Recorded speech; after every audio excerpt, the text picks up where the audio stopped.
All right, let's dive into a story that completely rewrites one of history's most brutal conflicts. We're starting in a place that's already basically hell on earth, Stalingrad. But in this version of World War II, the horrors of conventional war are just the warm-up. You can just picture it, can't you? A city of twisted iron, blood-soaked rubble, and the ghosts of a terrible battle. It's a haunting scene for sure, but the fight for Stalingrad, well, it's about to get a whole lot worse. See, in this city-sized graveyard, the dead don't stay dead for long. Something is stirring in the ruins, something far more terrifying than the Nazi war machine. It's an enemy that feels no pain, knows no fear, and will absolutely never, ever surrender. So, let's zoom in on our first hero. She's watching this whole nightmare unfold from high above the streets, and from her sniper's perch, she's about to get the very first look at this twisted, unnatural new war. Meet Yelena Krasnaya. She's one of the Soviet Union's most lethal snipers, but as she looks through her scope today, she realizes the thing in her crosshairs. It's not a living soldier. It's this grotesque parody of one, just lurching through the streets with a completely inhuman hunger. Her training just takes over. You hear that sound. Crack! The rifle shot shatters the silence. It's a perfect hit, right in the chest. But it doesn't fall. It barely even flinches. A body shot does absolutely nothing to this thing. Turns out, these are the Untoten Übersoldaten, the undead super soldiers. And Yelena learns, very quickly, that there is only one way to put these monsters down for good. You gotta go for the head. So you have to be asking, where did this absolute plague come from? To find out, we've got to pull way back from the chaos of Stalingrad all the way to the Eagle's Nest, high in the Alps. And here he is, the architect of all this horror, Adolf Hitler himself.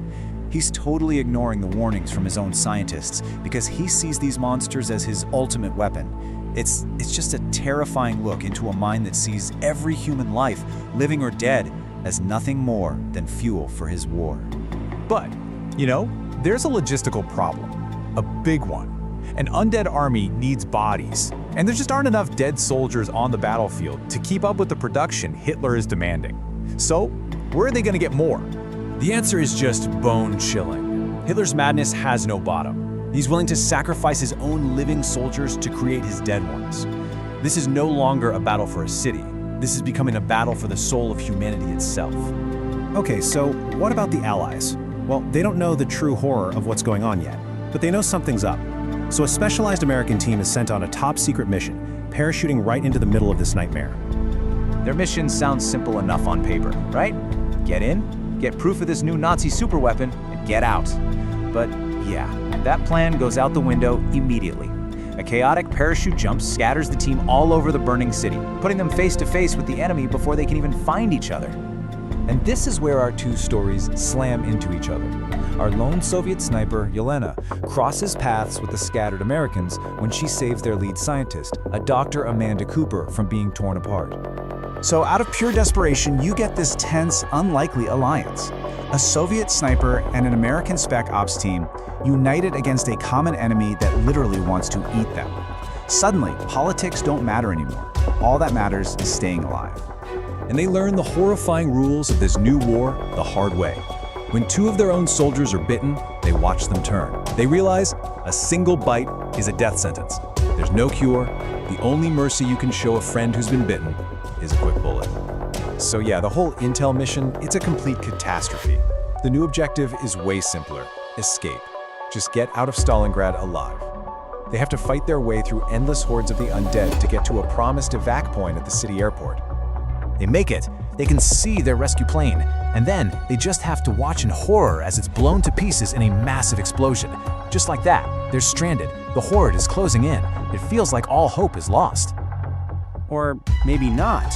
Through the smoke and chaos, they spot it. A high-ranking Nazi officer's private transport plane, a huge Junkers Ju-290, getting ready to take off. It's a new hope, a stolen hope. After a crazy firefight, they actually managed to seize the plane. Awesome, right? Well, now they're trapped inside a hangar with hundreds, maybe thousands of zombies clawing and banging on the doors. They have a way out, but no way to get to it. And this is the moment where Lieutenant Henry Hammer, the American team leader, he makes the ultimate choice. he says he'll do it. He volunteers for a suicide run, a diversion, to give the others a chance to get the plane in the air. But is this sacrifice going to be enough? Can the rest of the survivors actually escape the hell that is Stalingrad? Or are they all just doomed to join the ranks of the undead? Right now, their story is hanging by a thread. And that's where we have to leave them, caught between an army of the dead and an impossible choice. If you want to find out what happens, if they make it out, if humanity's worst enemy is really the one it creates itself, well, you're just going to have to read the book.